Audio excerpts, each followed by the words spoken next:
নজর রাখবো পরবর্তী সংবাদে। 5 দফা দাবির ভিত্তিতে আজ তেলিয়ামুড়া সিপিআইএম কমিটির পক্ষ থেকে একটি স্মারকলিপি প্রদান করা হয় তেলিয়ামুড়া আরটি ব্লকের ভিডিও নিকট এবং পাশাপাশি ডেপুটেশন দেওয়ার পূর্বে সিপিআইএম তেলিয়ামুড়া বিভাগীয় কমিটির অফিস প্রাঙ্গণে হয়েছে একটি জমায়েতে অন্যান্যদের মধ্যেই বক্তব্য রাখেন প্রাক্তন বিধায়ক মনীন্দ্র দাস, ছিলেন হেমন্ত জমাতিয়া।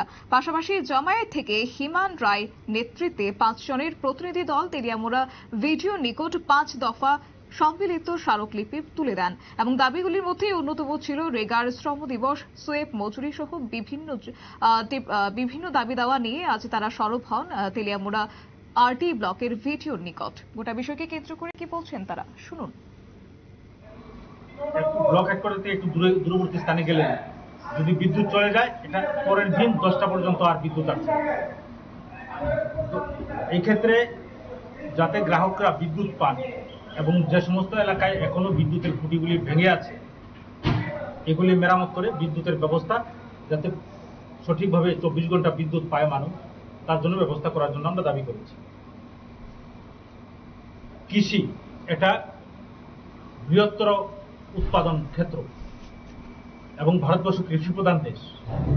কৃষকরা তার কৃষি ফসল উৎপাদন করার জন্য যে সেচ প্রকল্পগুলি আছে, এই সেচ প্রকল্পগুলির মধ্যে এলআই স্কিম আছে, এখানে দুইটা চাকমাঘাট ব্যারেজের 2টা ক্যানেল আছে, রাইট ব্যাংক এবং লেফট, তারপর ডিপ টিউবওয়েল আছে। এগুলিতে দেখা গেছে এলআই স্কিমগুলির মধ্যে মোটর 3টে আছে, 2টা নষ্ট, একটা চলে, একটা নষ্ট হয়ে গেলে কৃষকরা জল পাচ্ছে না। এবছর বরুতে যে ধান হওয়ার কথা ছিল, বরুতে ধান চাষ করার কথা, তার 30 থেকে 35% কৃষকরা করেছে, বাকি জায়গায় জল নেই, যার জন্য করতে পারেনি। তো স্বাভাবিক কারণে কৃষক একদিকে সবজি, অন্যদিকে ধান, বা যেখানে জলের প্রয়োজন, জল ছাড়া তো আর কৃষকরা কাজ করতে পারবে না, সেখানে জলের সোর্সগুলি নষ্ট হয়ে যাচ্ছে। এগুলিকে ঠিকঠাক করে অতি সত্বর কৃষকদের জলের ব্যবস্থা করার জন্য আমরা দাবি করেছি। এবং উৎপাদিত ফসল বাজারজাত করার পর দেখা যাচ্ছে কৃষকরা প্রকৃত মূল্য পাচ্ছে না, মাঝখানে ফরিয়াররা বেশি সুযোগ নিচ্ছে, কম দামে জিনিস কিনছে, বেশি দামে বিক্রি করছে। যারা উৎপাদিত পণ্যগুলি খান বা ব্যবহার করেন, তাদের নিত্য প্রয়োজনের জন্য নেন, তারা বেশি দাম দিয়ে নিতে হয়। এখানে ফরিয়াররা বেশি দাম, এখানে একটা মানে একদিকে কৃষকরা শোষিত হচ্ছে, অন্যদিকে ক্রেতারা শোষিত হচ্ছে। এই বিষয়টা নজর দেওয়ার জন্য আমরা বিডিও সাহেবের কাছে দাবি করেছি।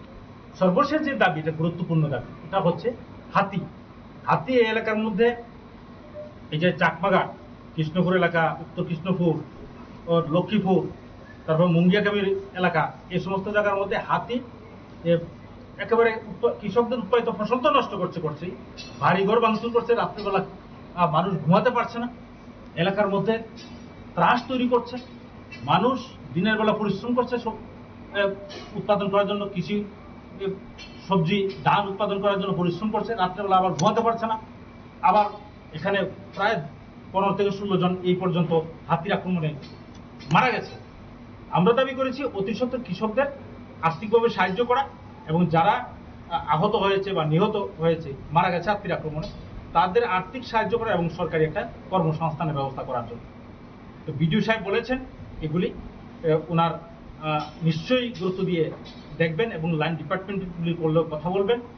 এবং আপনারা শুনলেন তাদের বক্তব্য। মূলত আজ 5 দফা দাবির ভিত্তিতে পথসভা এবং মিছিল সংগঠিত করে তেলিয়ামুড়া সিপিআইএম বিভাগীয় কমিটির পক্ষ থেকে, যেখানে সর্বপ্রথমে ছিল শ্রম দিবস, সোয়েব মজুরি বৃদ্ধি, বিদ্যুতের তালবাহানা বন্ধ করা, গ্রামীণ রাস্তাঘাটের সংস্কার, পানীয় জলের সুব্যবস্থা করা এবং বন্য হাতির আক্রমণ থেকে কৃষি এবং জনজীবন রক্ষা করার প্রয়োজনীয় ব্যবস্থা এবং হাতির আক্রমণে ক্ষতিগ্রস্ত এবং নিহত পরিবারকে সাহায্য করা নিয়ে আজ তারা ডেপুটেশন প্রদান করেন। নিয়ে নিচ্ছে ছোট্ট একটি বিজ্ঞাপন বিরতি, সঙ্গে থাকুন।